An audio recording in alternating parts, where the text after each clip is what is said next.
안녕하세요. 나는 변호사다 김세라 변호사입니다. 헤어진 연인이나 아니면 가족 간의 관계인데 불화가 좀 심한 경우에 문자나 카카오톡이나 전화를 통해서 너무 심하게 자주 연락을 하고 그 연락의 내용이 상대방으로 하여금 공포심이나 불안감을 느끼게 하는 사례에 대해서 우리나라는 형사처벌을 하고 있어요. 세간에서는 이것을 스토킹이라고 부르기도 하는데, 일반적으로 일컬어지는 스토킹과 오늘 설명할 정보통신망 이용 촉진 및 정보보호에 관한 법률상 처벌되는 죄목은 약간의 차이가 있는 것 같아요. 자, 사실관계를 한번 보겠습니다. A남과 B녀가 서로 이제 좋아해서 잘 사귀었어요. 사귀는 과정에서 해외여행도 다니고 남들 다 하는 연애를 한 겁니다. 그런데 이제 이 두 분이 잘 이렇게 사귀다가 해외여행도 같이 갔는데 말다툼이 좀 생겨가지고 싸우고 온 거예요. 여행 갔다가 이제 싸우고 돌아와서 B녀가 이제 A남한테 헤어지자라고 이제 통보를 하고 연락이 이제 잘 안 되는 그런 상황이 된 거예요. 그러니까 이제 A남은 좀 답답하잖아요. 해결을 하고 좀 대화를 하고 만남을 갖고 이렇게 해보고 싶은데 연락이 잘 안 되니까 이제 A남이 답답한 나머지 우리 핸드폰이나 일반 집전화로 전화를 할 수 있는 거는 이제 계속 그걸 누르고 있어야 되니까 전화를 하는 그 사람도 생활을 못 하잖아요. 그러니까 이제 자동으로 누르지 않아도 전화가 자동으로 걸려지는 그런 프로그램이 있었나 봐요. 그래서 그런 자동 프로그램, 컴퓨터 프로그램을 구해가지고 그걸 이용해서 B녀 휴대전화로 하루에 수백 통씩 전화를 합니다. 이런 사안에서 이 B녀 입장은 일상생활이 많이 곤란하고 불안한 마음, 무서운 마음이 있었겠죠. 그래서 이제 B녀가 A남을 고소를 했고, 검사님이 보기에도 A남한테 좀 죄가 되는 것 같다라고 판단을 하셔가지고 A남에 대해서 이제 정보통신망 이용 촉진 및 정보보호에 관한 법률상 불안감 조성죄라는 죄가 있어요. 정보통신망 이용 촉진 및 정보보호에 관한 법률 제44조의 7, 제1항 제3호에 나오는데, 누구든지 정보통신망을 이용하여 상대방으로 하여금 불안감이나 공포심을 유발하게 하는 음향, 문자, 화상, 영상 이런 것들을 도달케 하면 안 된다 라고 정하고 있고, 만약에 그렇게 하면, 하지 말라고 했는데 그런 행동을 하면 1년 이하의 징역 또는 1,000만 원 이하의 벌금에 처한다고 되어 있어요.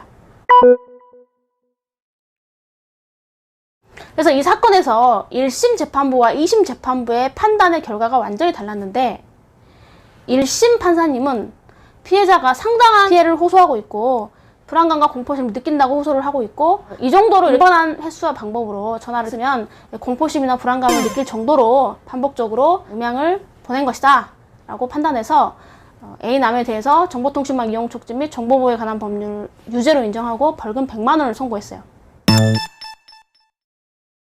근데 이 사건이 이제 항소심, 그러니까 2심 재판으로 이제 넘어가게 되었는데, 2심 판사님의 생각은 완전히 달랐습니다. 여러분, A남이 자동 프로그램을 사용했다고 했잖아요. 이 자동 프로그램이 그냥 전화를 그냥 걸기만 할 뿐이지 그 프로그램이 그 사람하고 통화를 할 수는 없는 거잖아요. 사람이 전화를 해야 말을 하는 거지, 받으면 말을 하는 거지, 프로그램은 그냥 전화를 걸기만 할 뿐이지 전화를 B녀가 만약에 받는다고 해도 거기에 대해서 무슨 말을 하거나 그럴 수 있는 건 아니었던 거예요. 그래서 전화가 어떻게 되는 거냐면 벨소리만 계속 울리는 거죠. 전화가 오면 벨소리가 울리잖아요. 뭐 진동이든 소리든 벨소리가 따르릉 따르릉 따르릉 따르릉 울리고 지가 알아서 그게 딱 꺼져요, 전화가. 그러거나 아니면 받는다고 해도 받으면 그냥 끊어지는 거예요. 자, 여기서 그래서 쟁점이 뭐냐면, 이렇게 전화 벨소리만 여러 번 울린 경우가 정보통신망법에 따른 공포심이나 불안감을 일으키게 하는 음향을 송신한 것, 음향을 상대방한테 도달하게 한 것에 해당하는가?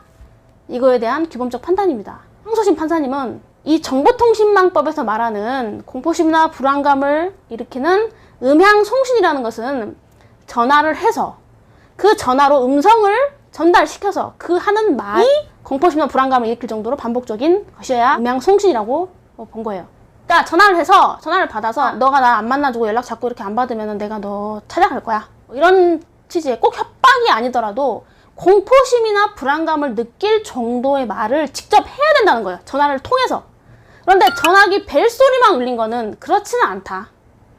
그래서 전화기 벨소리만 아무리 하루에 100통, 200통이 갔어도 그 전화를 통해서 연결한 다음에 상대방한테 음성으로서 공포심이나 불안감을 조성할 만한 말을 해서 그 말이 상대방한테 전달된 것이 아니라면 정보통신망법 위반은 아니다라고 봤어요.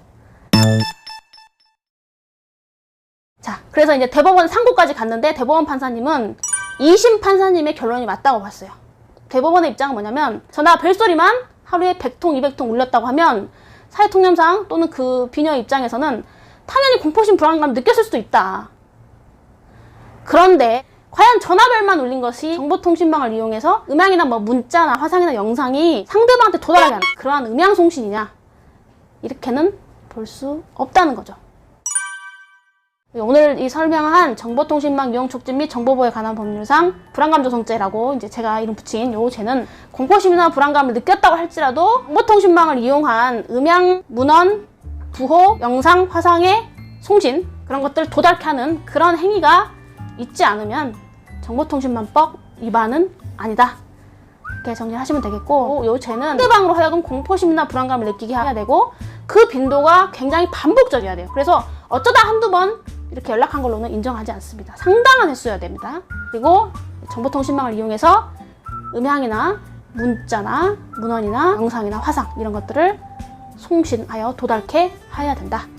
세 가지 요건을 충족해야 되고, 여기서 이제 공포심이나 불안감이라는 것은 꼭 협박만 얘기하는 건 아니에요. 꼭 어떤 위해감을 주는 협박뿐만이 아니라 그보다 조금 더 범위가 넓죠.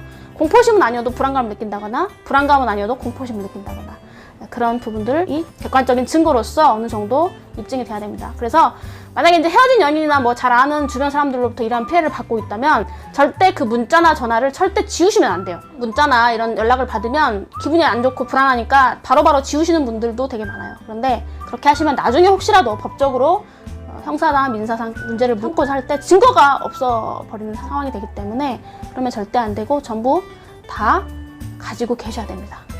또한 이거는 어디까지 형사 문제고 별도로 민사상 손해배상 청구 뭐 위자료라든가 별도의 손해배상 청구는 당연히 별도로 병행되거나 나중에 따로 별도로 진행하시면 되는 부분이에요. 요즘 뉴스 보면은 뭐 스토킹 범죄라 그래가지고 강력 범죄들이 많이 있어요. 많이 있어서 저도 이제 변호사 업무를 하다 보면은 그 의뢰인의 개인 정보고 또 제 업무적인 비밀이기 때문에 다 이렇게 발설할 수는 없지만 제가 사건을 하면서 정말 이런 세상에 이런 일을 겪는 사람도 있구나, 또 이런 일을 이렇게 하는 사람도 있구나라는 것을 느끼는 때가 굉장히 많아요.